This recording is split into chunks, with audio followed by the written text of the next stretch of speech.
Hello and good morning student. আজকে আমরা page 761-তে শুরু করছি পাঁচের প্রশ্ন দিয়ে।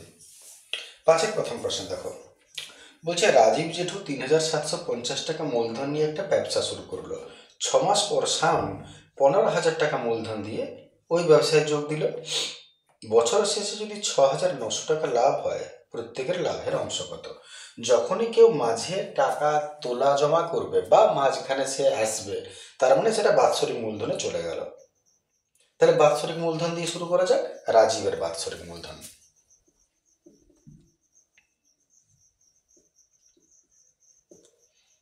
রাজীবের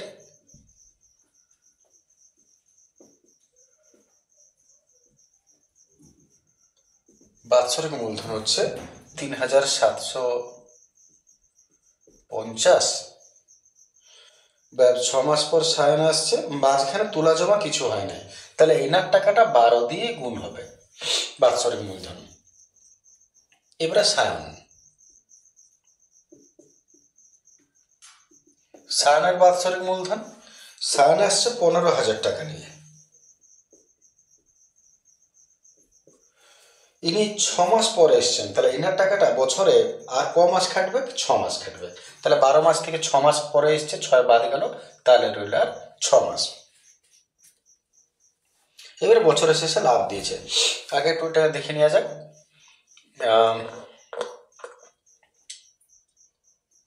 যখন দিয়েছে এটা, আমরা এক কাজ করছি, আর গুণ করতে যাচ্ছে না, করে দেওয়া নাহলে থাক, গুণ করতে যাচ্ছে না, রেখে দিলাম। এটা এত টাকা, এটা এত টাকা, এত অনুপাত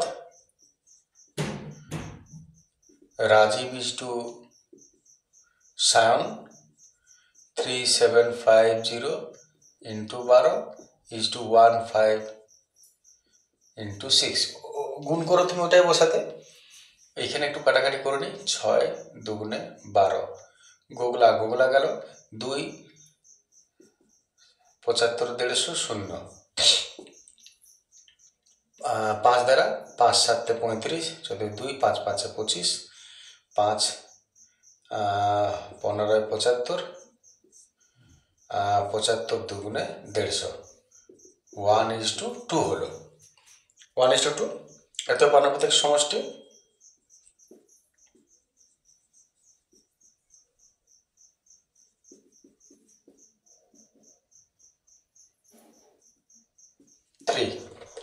মোট লাভ দেখে নাও কত হচ্ছে। মোট লাভ হচ্ছে 6,900 টাকা। বছরের শেষে 6,900 টাকা লাভ হচ্ছে। এত কে কত পাবে? এত রাজীব বাবু পাবে, রাজীবের লভ্যাংশ 1/3 গুণিত আর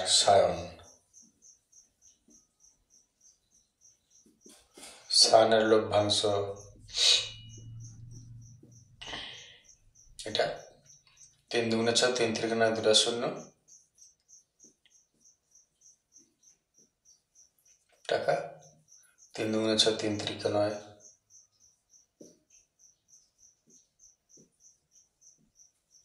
4600 টাকা। বাস, এত কে কত টাকা লভ্যাংশ? এরা এত টাকা লভ্যাংশ পাবে। এরপর 5-2 প্রশ্ন। 5-2 প্রশ্নটা কষে দেখি 6.2 5 প্রশ্নটা বটে, প্রায় একই রকম, শুধু ডিজিটটা আলাদা দিয়েছে। 2,916টা অন্য কিছু দিয়েছে, বাকি একই আছে। আমি ওটা ঘুরে করবো না, তোমরা দেখে নেবে। এরপরে 6 ক্ষেত্র, আমি এটার লিঙ্ক যদিও নিচে দিয়ে দেবো, 6 ক্ষেত্রেরও নিচে লিঙ্ক দেবো, কারণ ওটা বইয়ের অঙ্ক বটে। আমি 6-2 আসছি, ঠিক আছে? দেখো,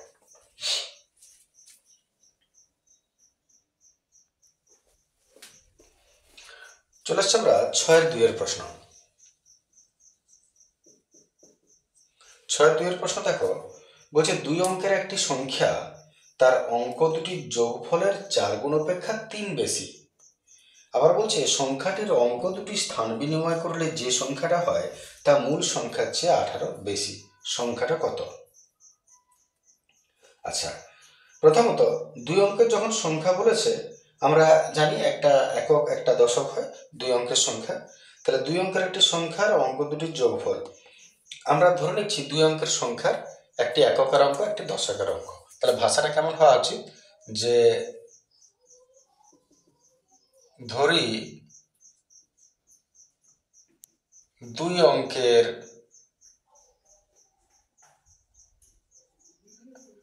এককের অঙ্ক 2 অঙ্কের সংখ্যার এককের অঙ্ক x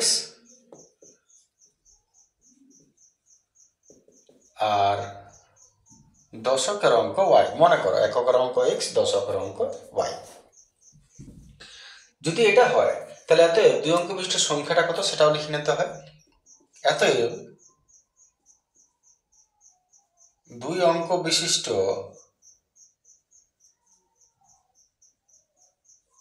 সংখ্যাটা হবে 10 গুণিত দশক যুক্ত একক। 2 অঙ্ক বিশিষ্ট সংখ্যা হচ্ছে 10 গুণিত দশক যুক্ত একক, এটা তো ফর্মুলাই বটে।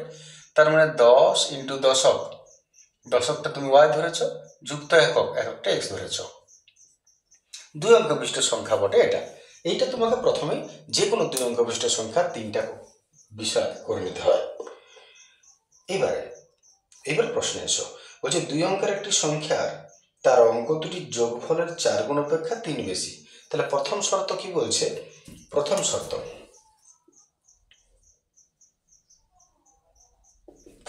অনুসারে কি বলছে, 2 অঙ্কের একটি সংখ্যা, লিখছি সংখ্যাটা 10y প্লাস x।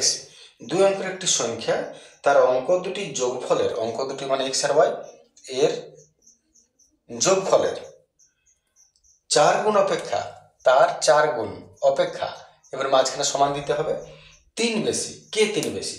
নিয়ম কি বলে, যাকে বেশি বলবে তার উল্টোটাকে বেশি করতে হবে, যাকে কম বলবে তার উল্টোটাকে মাইনাস করতে হবে। তাহলে দুটি অঙ্কের একটি সংখ্যার তার অঙ্ক দুটির যোগফলের একটি সংখ্যা, তার মানে এটা তার অঙ্ক দুটির যোগফলের 4 গুণ অপেক্ষা 3 বেশি। তাহলে সংখ্যাটা তার অঙ্ক দুটির যোগফলের 4 গুণের চেয়েও 3 বেশি। তার মানে এ 3 বেশি বলছে সংখ্যাটা। তাহলে তুমি কাকে 3 বেশি করবে?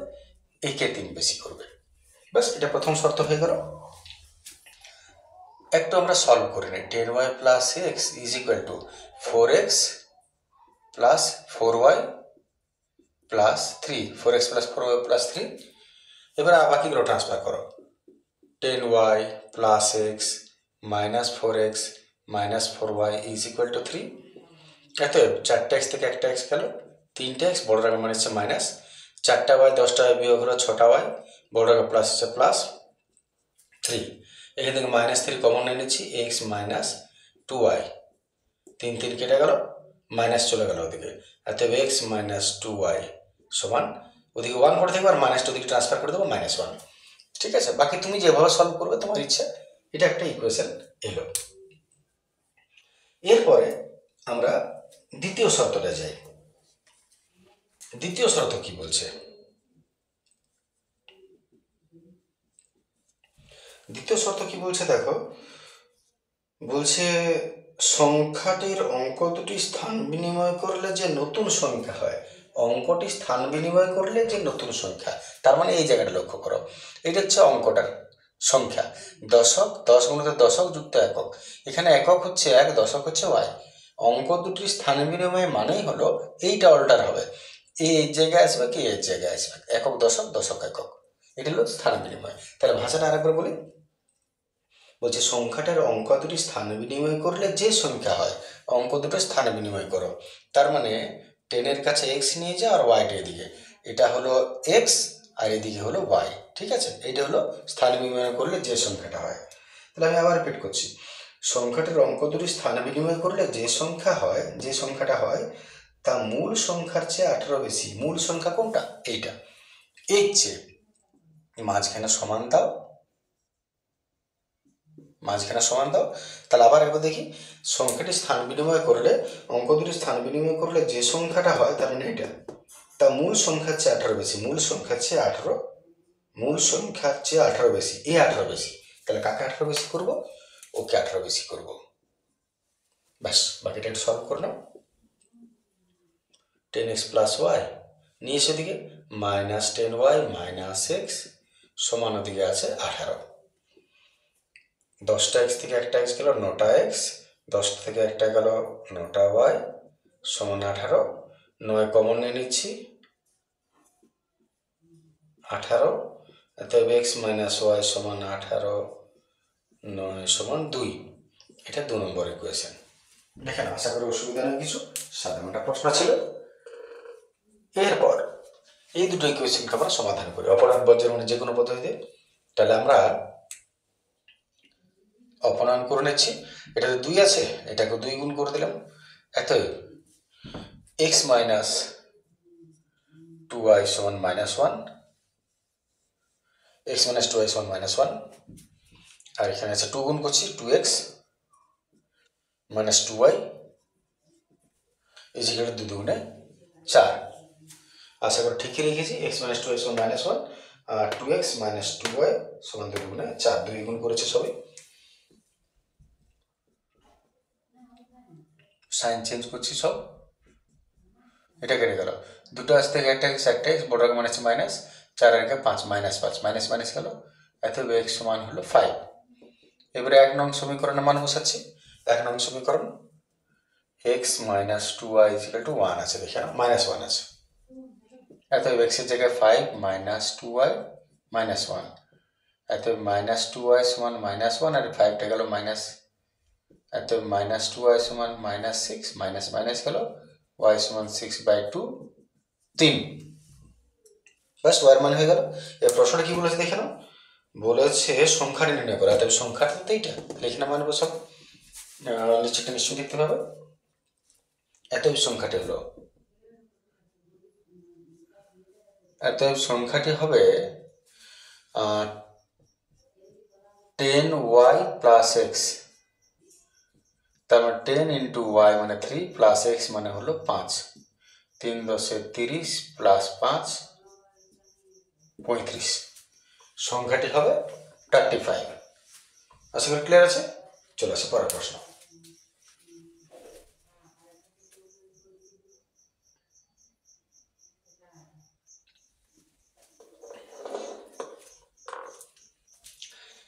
চলে আসছে আমরা পরের প্রশ্ন, 7-এর 2-এর প্রশ্ন। বলছে যদি x + by ভ্যারাইজে cx + d/y হয়, তবে যেখানে abcd ধ্রুবক, তাহলে দেখা হচ্ছে x আর y ব্যস্তভেদে আছে। তো কি করা যায়? প্রথমে সহজ প্রশ্ন বটে, প্রথমে তুমি ইকুয়েশনটাকে ভ্যারাইজিস তুলে নেওয়া যাক। ax + b/y ভ্যারাইজিস তুলে দিলাম সমান কে,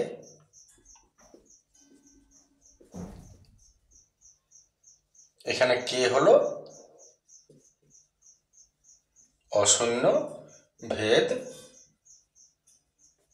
ধ্রুবক। আচ্ছা, এইবার তুমি এক কাজ করো, লসাগু করো। এটা যদি লসাগু y করো তাহলে এদিকে হবে axy + b, আর এখানে যদি লসাগু করো y হবে, এখানে হবে cxy + d। ঠিক আছে না? আর এইবারে y তো কেটে দিতে পারো। এরপর যা আছে একটু লিখো, axy + b = ব্র্যাকেটে যদি গুণ করো তাহলে kcxy + kd, ব্র্যাকেট তুলে দিলাম, গুণ হয়ে গেল। এবারে x গুলো একদিকে নিয়ে এসো, axy - kcxy, আর উল্টো দিকে kd আর এই dv কে নিয়ে যাও ওদিকে। ঠিক আছে না? এটাকে এদিকে নিলাম, এটাকে এদিকে নিয়ে গেলাম। এইবারে দুটোর মধ্যে তুমি কে তুমি এর মধ্যে তুমি xy কমন নিয়ে নাও, xy দুটোতে xy আছে, xy নিয়ে নিলাম। তাহলে পড়ে রইল এখানে a - kc। দেখে নাও xy যদি নিয়ে নিই a - kc, আর এদিকে kd - b তো আছে।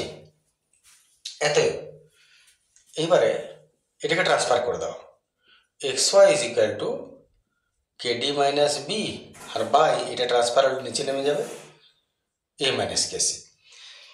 লক্ষ্য করো এই যে জিনিসটা, এই যে বিষয়টা, এটা পুরোটাই কিন্তু ধ্রুবক রাশি, কারণ কে আমরা ধরে নিচ্ছি ধ্রুবক, আর ABCDও অলরেডি ধ্রুবক বলাই আছে। তাহলে এতএব এক্স ওয়াই সমান এর জায়গায় ছোট করে নিলাম k1, কারণ পুরোটাই ধ্রুবক রাশি। এতএব বলেছে এক্স আর ওয়াই ব্যস্ত ভেদে আছে, তো তুমি যদি ওয়াইকে ট্রান্সফার করো কোথায় যাবে এটা? নিচেই তো যাবে, এটা k1 বাই নিচে নিচে গেল, তার মানে এক্স আর ওয়াই কি সম্পর্ক? ব্যস্ত ভেদ। অতএব এক্স ভ্যারাইজেস 1/a সমান কে যদি ধ্রুবক হয়ে যায় 1/y হয়ে যাবে, প্রমাণিত হয়ে গেল ব্যস্ত ভেদে আছে। কেমন সহজ প্রশ্ন ছিল। চলে আসছি পরের প্রশ্ন।